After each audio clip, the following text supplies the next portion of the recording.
Nous sommes présentement dans l'édifice du Centre des technologies de l'aluminium situé sur le campus de l'UQAC. Cette composante du Conseil national de recherche du Canada apporte à l'industrie l'expertise et le soutien technique requis pour la mise au point des produits dérivés de l'aluminium. Comparé au fer, à l'or et au cuivre, l'aluminium est un métal jeune dans l'histoire des métaux. Dans les faits, l'aluminium est le fruit du génie humain. Et hormis les opérations quotidiennes dans les usines de production du métal primaire, la transformation de ce métal en produit à valeur ajoutée nécessite la contribution de spécialistes issus d'une multitude de disciplines ayant comme dénominateur commun un niveau de savoir très élevé. Allons voir comment notre région peut tirer son épingle du jeu dans une économie mondialisée et ainsi créer de la richesse pour les générations futures. Nous avons les atouts pour y parvenir. Encore faut-il savoir en profiter.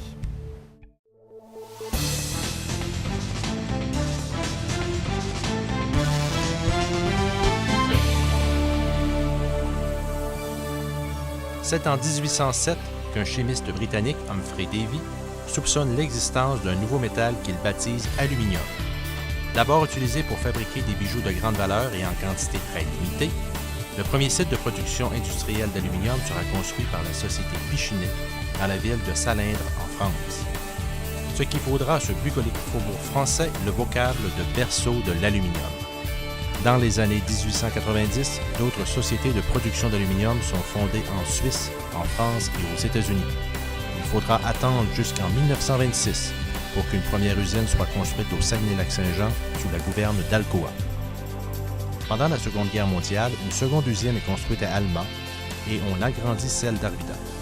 Les dirigeants y installent 25 nouvelles salles de cuve.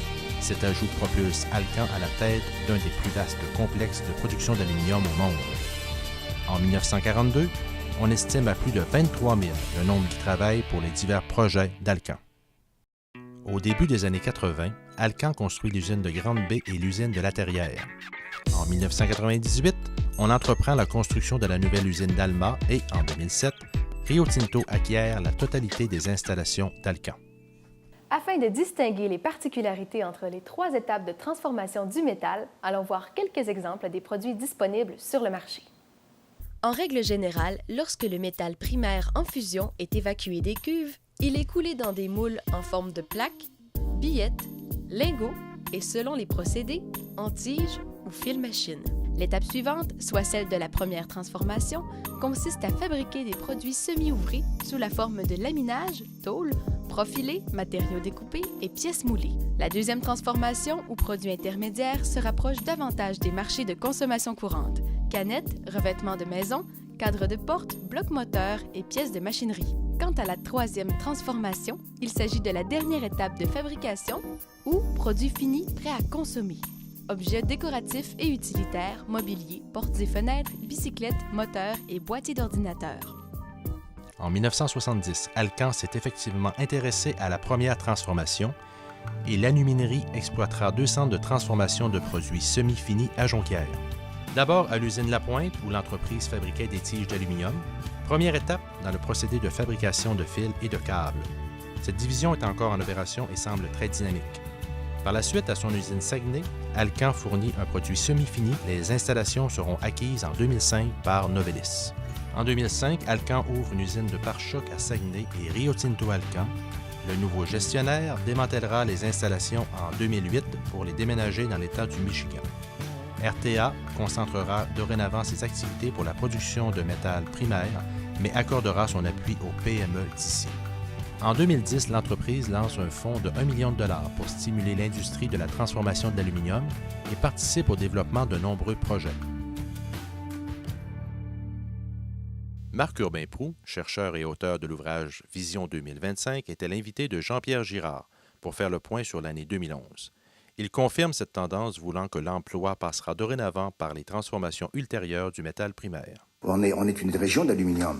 Alors, il va y avoir d'autres investissements dans l'aluminium au Québec, dans l'aluminium primaire. L'enjeu, pour nous, c'est le même qu'il y a depuis 25 ans, c'est d'essayer de développer la deuxième et troisième transformation de l'aluminium primaire que l'on produit, de manière à créer davantage d'emplois, parce que l'aluminium primaire crée presque plus d'emplois. Bien, on le voit, hein, avec un tonnage qui est beaucoup plus imposant que ce qu'on avait auparavant et 2 fois moins d'emplois. Voilà. À cette île, par exemple, ils vont augmenter, avec la phase 3, ils vont augmenter leur production de 350 000 tonnes, c'est beaucoup.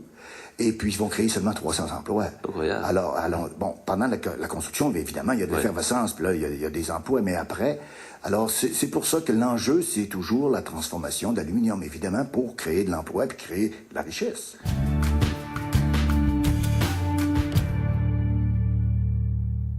Nous avons été créés en 2001.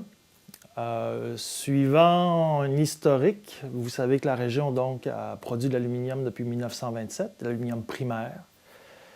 En 1984, nous avions eu ici un sommet économique dans la région où, entre autres, Alcan, à l'époque, avait dit que lui ne créerait plus de nouveaux emplois puisqu'ils allaient intégrer des nouvelles technologies dans le procédé, de sorte qu'on aurait une perte d'emploi éventuellement à ce niveau-là. Donc, la réponse de la région a été de dire, mais pourquoi on ne transforme pas le métal qui est produit ici? Alors, avec un groupe d'hommes d'affaires, on s'est réunis, on a fait des propositions à différents ministères et on a fait faire des études pour voir à quoi ressemblait une genre de société semblable sur l'aluminium. Donc, on devait y retrouver... Donc, on avait pris le temps d'avoir une étude sérieuse sur le nord-est américain, le reste du Canada. On devait y retrouver des gens d'affaires, des prêteurs, surtout l'industrie majoritairement. Et avec le gouvernement, nous avions été...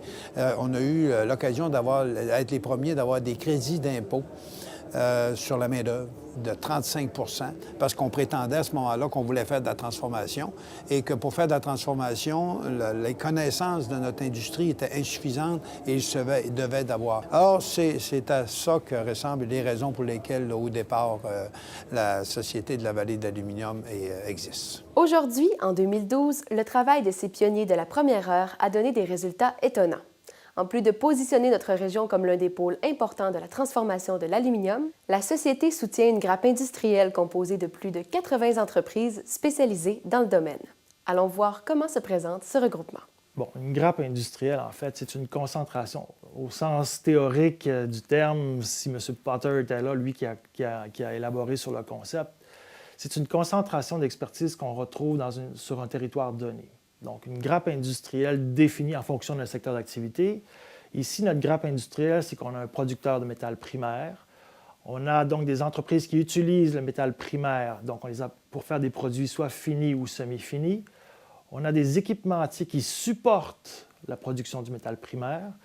Puis l'aluminium, c'est un matériau qui se recycle. Donc, on doit aussi prendre en considération des entreprises qui vont utiliser des résidus d'aluminium ou des rebuts de transformation, puis ils vont les remettre dans le système pour pouvoir recouler de l'aluminium et ensuite faire des nouvelles applications.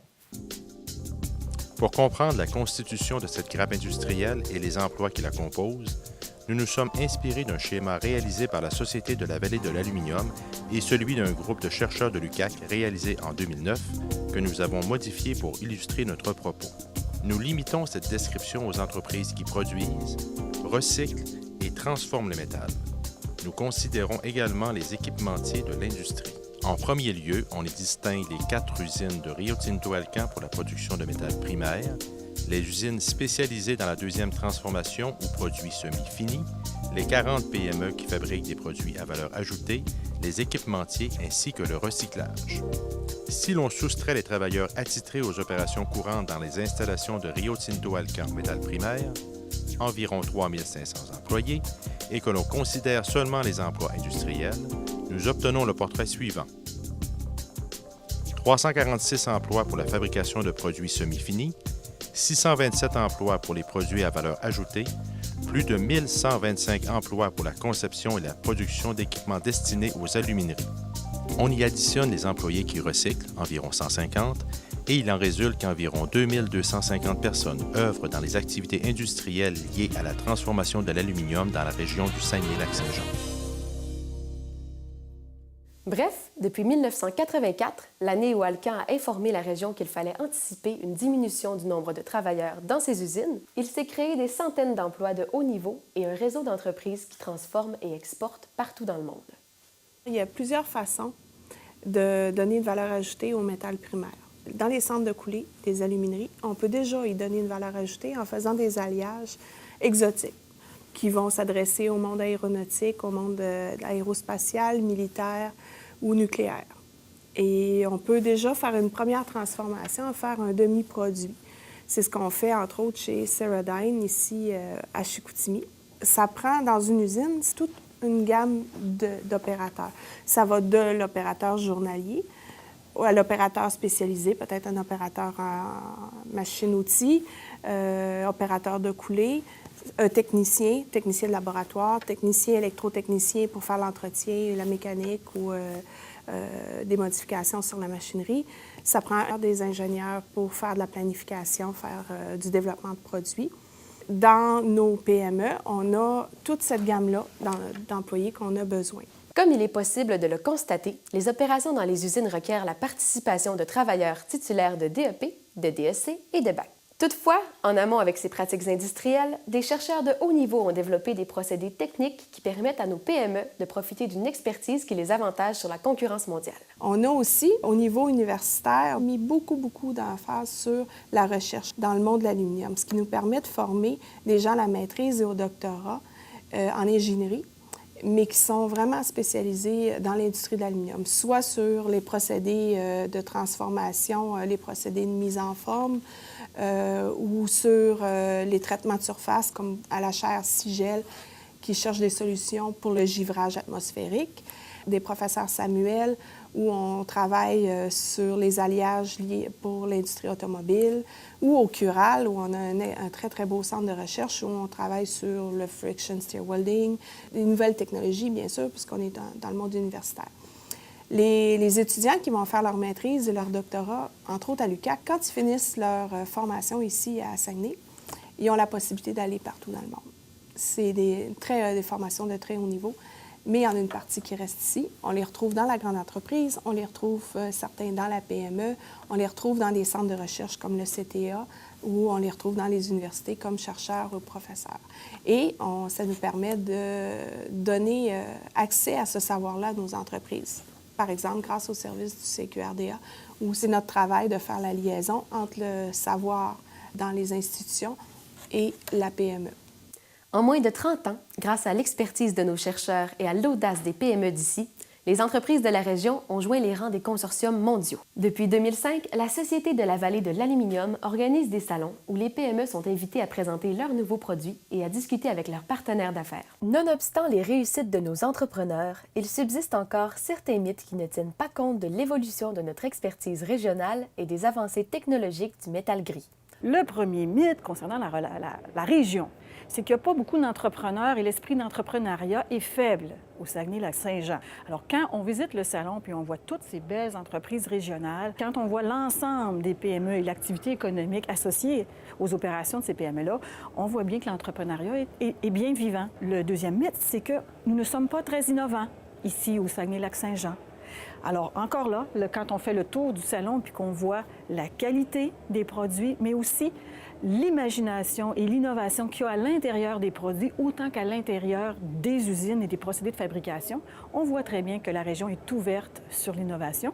Et le troisième, c'est de dire que l'aluminium, c'est un métaux qui est fragile, qui est faible, qui est la conception que la plupart des gens avaient dans les années 70 concernant l'aluminium, avant les grandes avancées techniques qui ont été faites pour différentes sortes d'alliages et des utilisations pertinentes du matériau.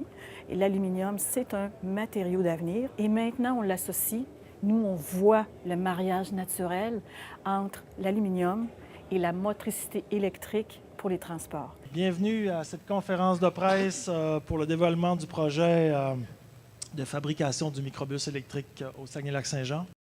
Développé par un consortium composé de 3 multinationales et de regroupements d'entreprises québécoises, ce véhicule mû par l'énergie électrique est voué à un bel avenir. Lorsque la production sera lancée, plus d'une centaine d'emplois seront ajoutés à la liste des spécialistes œuvrant dans les activités liées à la transformation de l'aluminium.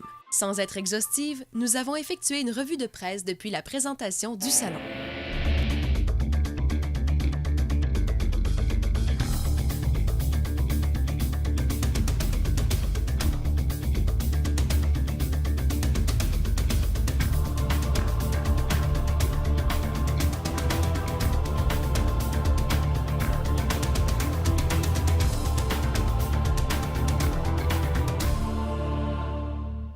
Si cette profusion médiatique témoigne de la vitalité de notre industrie, il n'en demeure pas moins qu'une importante menace pointe sur notre développement, les pénuries de main-d'œuvre.